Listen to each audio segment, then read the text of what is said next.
तो hello students, आप सभी का स्वागत है हमारे एक नए वीडियो में। आज हम देखने वाले हैं क्लास 10 संस्कृत का मोस्ट इंपॉर्टेंट ऑब्जेक्टिव क्वेश्चन, जो कि आपके एग्जाम के लिए बहुत ही ज़्यादा इंपॉर्टेंट है। और ये वीडियो तो और भी ज़्यादा इंपॉर्टेंट होने वाला है, क्योंकि इसमें जितने भी सारे क्वेश्चंस मैंने आपके लिए लाए हैं वो बहुत बहुत ही ज़्यादा इंपॉर्टेंट है। तो आप लोग वीडियो को थोड़ा सा स्किप मत करिएगा और सारे क्वेश्चन को ध्यान से देखिएगा और समझिएगा, क्योंकि संस्कृत ये एक ऐसा लैंग्वेज जिसको बहुत कम बच्चे को समझ में आता है, बहुत जन को पढ़ने भी नहीं आता होगा। ठीक है, तो प्लीज़ अच्छे से देखिएगा, समझिएगा, आप लोग आराम से कर लोगे। संस्कृत बहुत इजी सब्जेक्ट है, आप लोग आराम से, कोई टेंशन लेना नहीं है। संस्कृत में उतना जो हो सकेगा वो उतना करने का कोशिश करना है। ठीक है, तो चलिए देखते हैं यहाँ पे क्या है। देखिए यहाँ पे खंड का हमारा दिया गया है अपठित भोज। चलिए इसको पढ़ते हैं और समझते हैं। ठीक है, आपको मैं इसका हिंदी बताऊंगा। यहाँ पे देखिए, यहाँ पे लिखा है निर्देश अधोलिखितम गद्यासम पठित्वा तदाधातिनम प्रश्नानम उत्तराणि विकल्पेभ्य चित्वा लिखत। ठीक है, यहाँ पे जो इसका लिखा गया पैसेज, आपको इसका आंसर देना है नीचे पढ़ के। चलिए इसको पढ़ते देखिए। यहाँ पे बोला संस्कृत भाषा देव भाषा प्राय सर्वासा भारतीय भाषानम जननी प्रदेशकम भाषांच प्राणभूता इति। देखिए यहाँ पे बोल रहा है कि संस्कृत भाषा जो क्या है वो हमारी देव भाषा है। संस्कृत भाषा हमारी क्या देव भाषा, प्राय सर्वासा भारतीय भाषानम जननी, यानी कि जननी प्रादेशिकम भाषांच प्राण भत्ता इति। देखिए हमारे देश में जितना भी भाषा है उसका जननी, यानी कि उसका जो जन्म हुआ है वो संस्कृत भाषा से हुआ। यहाँ पे बोल रहा है कि प्राय सर्वभाषा भारतीय भाषारम जननी, यानी कि जितने भी भारत के भाषाएं हैं भारत में, यानी कि हिंदी उर्दू, जितना भी भाषा बोल सकते हो वो सारा का जननी हमारा संस्कृत भाषा है। इसके बाद यहाँ पे देखिए यथा प्राणी अनंत जीवती परंतु वायु बिनानी अन्नमपि वीरन अन्नमपि जीवन रक्षितुम न शक्नोति तथैव तथैव सेकेंड तथैव अस्मदेशीय कापी भाषा संस्कृत वालंबी बिना जीवन गुरुमत। देखिए यहाँ पे बोल रहा है कि जैसे हम लोग अन्न के बिना सिर्फ खा के जीवित नहीं रख सकते, हम लोग को हवा भी चाहिए। हवा नहीं रहेगा तो क्या होगा, अन्न भी नहीं हो सकेगा, वो भी जीवित नहीं रह सकेगा। उसी प्रकार यहाँ बोल रहा है कि संस्कृत भाषा के बिना कोई दूसरा भी भाषा नहीं रह सकता, वो उसमें जान नहीं है, वो भाषा नहीं है। ठीक है, इसी प्रकार यहाँ पे बोला गया है। उसके बाद यहाँ पे निसंचयनम अस्यावमेव अस्मक धर्म अस्माकमितिहास अस्माकम भूतम भविष्य च सर्व सुनाती, यानी कि भविष्य में कोई भी उसका फिर अस्तित्व नहीं है भाषा का। ठीक है, संस्कृत के बिना। अब यहाँ पे देखते हैं क्वेश्चन, यहाँ पे क्या बोल रहा है, संस्कृत भाषा या अपर नामक ये है, संस्कृत भाषा का दूसरा नाम क्या है। तो संस्कृत भाषा का दूसरा नाम क्या है, देव भाषा। लेकिन संस्कृत भाषा में लोग क्या बोलते हैं, देव भाषा भी बोलते हैं। ऑप्शन नंबर सी हो जाएगा हमारा करेक्ट आंसर। अब यहाँ पे हम देखते हैं क्वेश्चन नंबर दूसरा कि संस्कृत भाषा का सम प्राणभूति स्थिति, यानी कि संस्कृत भाषा में कैसा प्राण है, तो उसमें कैसा है। देखिए तो इसका जो हमारा आंसर है वो हो जाएगा ए। ठीक है, यानी कि प्रादेशी का भाषा नाम। ठीक है, प्रदेश का से भाषा नाम, ऑप्शन नंबर ए हो जाएगा करेक्ट आंसर। यहाँ पे क्वेश्चन नंबर तीसरा कि माता अस्य पादस्य कृते गद्यांश की पदम प्रयुक्तम। तो यहाँ पे देखिए माता के लिए कौन सा जो वर्ड है वो यूज किया गया है इसमें। तो देखिए यहाँ पे जननी का मतलब क्या होता है, माता, यानी कि, और भार्या का मतलब क्या होता है, पत्नी। लेकिन इसका जो आंसर है वो जो डी, यानी कि जननी। जननी माता के लिए यूज किया गया है। हम यहाँ पे देखते हैं हमारा क्वेश्चन नंबर 4 कि रक्षितुम इति पदे का प्रत्यय प्रत्युत। यहाँ पे आपको रक्षितम का प्रत्यय बताना, तो प्रत्यय इसका क्या होगा, तो फोर्थ का जो हमारा आंसर है वो हो जाएगा बी, यानी कि तुमुन। ठीक है, ऑप्शन नंबर बी हो जाएगा हमारा करेक्ट आंसर। अब यहाँ पे हम देखते हैं क्वेश्चन नंबर 5 कि भूतम इति पदस्य विपरीतार्थक विपरीतार्थकम पदम गद्यांशत चित्वा लिखत। तो फिफ्थ का जो हमारा आंसर है वो हो जाएगा सी, यानी कि भविष्यम। अब यहाँ पे दिया गया खंड का पठित अबोधम, जो कि आपके बुक से दिया गया। ठीक है, तो आप लोग इसको प्लीज़ अच्छे से देखिएगा, क्योंकि इसको भी मैंने अच्छे से पढ़ा नहीं हूँ किताब को। ठीक है, तो आप लोग प्लीज़ इसका मैं सबको आंसर बता देता हूँ।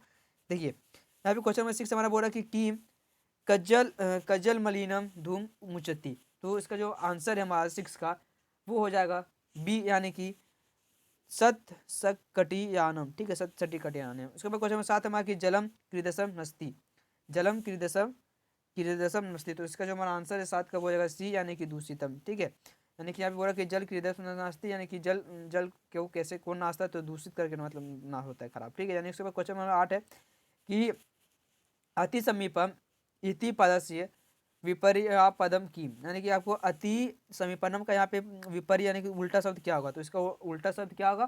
तो 8 का जो हमारा आंसर है वो डी, यानी कि बहुदूरम। अति समीप यानी कि बहुत करीब, बहुत दूरम मतलब बहुत दूर। ठीक है, वही इसका आंसर हो जाएगा। यहाँ पे क्वेश्चन नंबर 9 हमारा कि क्रीदृशानम वृक्षानम मालम रमणीय भवेतु। तो 9 का जो हमारा आंसर है वो हो जाएगा ए। ठीक है, यानी कि हरित नाम, हरिता नाम। ठीक है, यहाँ पे क्वेश्चन नंबर 10 हमारा है कि बुद्धिमती मार्गे गहन कानने का कम अपश्यत। तो इसका जो हमारा आंसर है 10 का वो हो जाएगा हमारा ए यानी कि व्याघ्रम। उसके बाद क्वेश्चन नंबर 11 है कि लोके महतो भयात का मुच्यते। तो 11 का जो हमारा आंसर है वो हो जाएगा बी यानी कि भल्लुकम। उसके बाद क्वेश्चन सॉरी भल्लुकम नहीं, बुद्धि बुद्धिमान ठीक है। उसके बाद क्वेश्चन 12 हमारा कि राजपुत्र से किम नाम अस्ति, यानी कि राजपुत्र का जो नाम है का क्या नाम था, राजपुत्र का क्या नाम था। तो क्या नाम था, तो इसका जो हमारा आंसर है वो ए यानी कि राज सिंह नाम था, राज सिंह। उसके बाद क्वेश्चन नंबर 13 हमारे के बुद्धिमती कया पुत्रो प्रहवती। तो 13 का जो हमारा आंसर है वो हो जाएगा बी यानी कि चपेटया। अब यहाँ पे क्वेश्चन नंबर हमारा 14 है कि मनुष्य जीवने का सहसा सहसा आक्रामय समधि रोहित। ठीक है, तो 14 का जो हमारा आंसर है वो हो जाएगा बी यानी कि जरा। अब यहाँ पे क्वेश्चन 15 हमारा कि वेन्तेयस्य समीपे के ना आगच्छन्ति।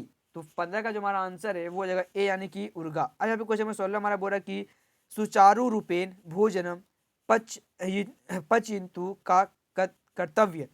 तो 16 का जो हमारा आंसर है वो हो जाएगा बी यानी कि व्यायाम। ठीक है, अब यहाँ पर क्वेश्चन में 17 दिया हुआ है कि हृदय स्थाने का भवती। हृदय स्थाने का स्थान क्या है, कहाँ क्या है।